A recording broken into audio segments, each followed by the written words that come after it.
बिस्मिल्लाहिर्रहमानिर्रहीम। अस्सलाम वालेकुम माय यूट्यूब फैमिली, कैसे हैं आप लोग। आज मैं आपके साथ शेयर करने लगी हूँ बहुत ही मज़ेदार बकरीद स्पेशल रेसिपी। बहुत ही कम मसालों से बहुत ही जायकेदार गोश्त बनाएंगे हम, और इतना ज़बरदस्त इसमें फ्लेवर आएगा प्याज का, धनिया पुदीने का, और सिंपल से मसाले इसमें जाएंगे। लेकिन जितने सिंपल से मसाले जाएंगे उतना ही टेस्टी ये पकेगा, और बहुत आसान सी रेसिपी और बहुत मज़े की है। इसे ज़रूर ट्राई कीजिएगा, आपको बहुत पसंद आएगी। ईद स्पेशल है ये, और आपके लिए मैं लाई हूँ। तो चलें इसे बनाना शुरू करते हैं। इसके लिए मैंने गोश्त लिया है आधा किलो। आप हड्डी वाला भी ले सकते हैं, बगैर हड्डी का भी ले सकते हैं। हड्डी वाला लेंगे तो उसमें बहुत ज़्यादा मज़े और जायका आता है। तो जो मैंने गोश्त लिया है, आप इसमें मटन और बीफ दोनों ले सकते हैं। तो चलें इसे बनाना शुरू करते हैं। एक कढ़ाई में मैंने ऑयल ले लिया है थोड़ा सा हस्बे ज़रूरत, और इसमें मैं डाल दूँगी एक मीडियम साइज़ का प्याज। रफली मैंने काट लिया था इसको, ठीक है। ये मैंने डाल दिया है। इसको हमने गोल्डन कलर नहीं देना है। और इसके साथ थोड़े से मसाले जाएंगे। एक छोटा सा टुकड़ा दालचीनी का, 3 से 4 लौंग गई है, 1 टीस्पून साबुत ज़ीरा, और 10 से 12 काली मिर्चें। इसका भी इसके साथ ही फ्लेवर आ जाएगा। थोड़ी देर इसको मैं चम्मच चला के प्याज को मैं भूनूँगी, ताकि इसका मसाले जो हमने गरम डाले हैं ना, इसका अरोमा आ जाए अच्छी तरह से, और प्याज जो है हमारा हल्का सा गोल्डन कलर का हो जाए। तो जैसे ही प्याज थोड़ी देर मैंने इसको फ्राई किया है, तो अब इसमें मैं ऐड कर दूंगी गोश्त। ये मैंने आधा किलो लिया है बीफ का, और हड्डी वाला है ये। तो आप अपनी मर्ज़ी का मटन का भी ले सकते हैं, और बोनलेस भी ले सकते हैं, हड्डी वाला भी। साथ ही मैंने भर के डाल दिया है 1 टेबलस्पून जिंजर गार्लिक का पेस्ट।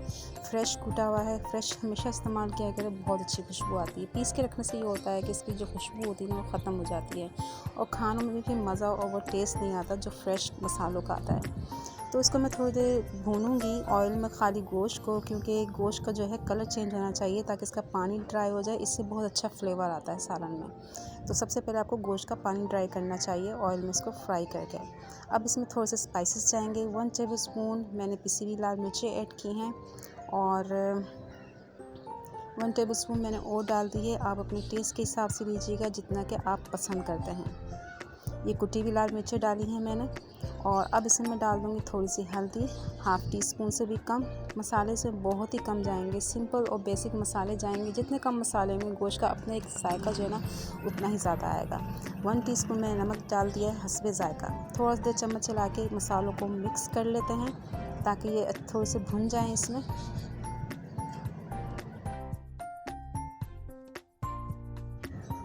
तो मसाले मिक्स हो गए हैं, ये देखें अच्छी तरह से, और खूबसूरत सा गोल्डन कलर आ गया है गोश्त पे। तो अब मैं इसमें इतना पानी ऐड कर देना आपने, जिसमें कि ये गोश्त जो है आपका अच्छी तरह से गल जाए। गोश्त बहुत अच्छी तरह गला होना चाहिए, तभी इसको खाने का मज़ा आएगा। फुल गलाना है आपने इसको। अब मैं हाई फ्लेम करके इसको बॉयल देके 15-20 मिनट के लिए रख दिया। अब जब मैं इसको चेक करूँगी, तो देखें ये गोश्त जो है हमारा गल चुका है। अब एक मीडियम साइज़ का मैंने टमाटर लिया है, और इस तरह से मैंने 2 हाफ़ हिस्सों में करके इसमें डाल दिया है। इससे ये होगा कि थोड़ी देर पकेगा तो उसका छिलका उतर जाएगा। इस रेसिपी में टमाटर तो नहीं जाते, लेकिन मैंने एक अदर डाल दिया, क्योंकि मुझे इसमें थोड़ा मसाला चाहिए। तो 2-3 मिनट बाद देखें छिलका इस तरह से उतर जाएगा, तो आप इसका छिलका रिमूव कर लें, और फिर चम्मच से टमाटर को मैश कर लें। इससे हमारा मसाला बन जाएगा। इसमें टमाटर नहीं जाता, क्योंकि हम दही का इस्तेमाल करते हैं, लेकिन मैंने एक अदर टमाटर डाला है, आप इसको स्किप कर सकते हैं। तो टमाटर चूँकि गल चुका था, इसलिए चम्मच से ही मैंने इसको इस तरह से मैश किया है, और थोड़ी देर दम पे रख दिया। और ये देखें हमारा गोश्त अच्छी तरह गल चुका है, टमाटर भी इसमें नज़र नहीं आ रहा। तो अब हम आते हैं इसके सेकंड स्टेप की तरफ। यहाँ पे मैंने ली है 1 पाव दही।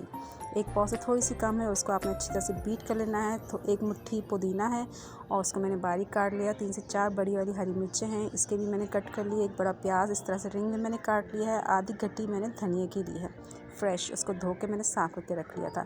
अब आप एक सर्विंग डिश लेंगे, और जब आपने इसको सर्व करना हो, जब इसको खाना हो, तभी आपने ये स्टेप करना है।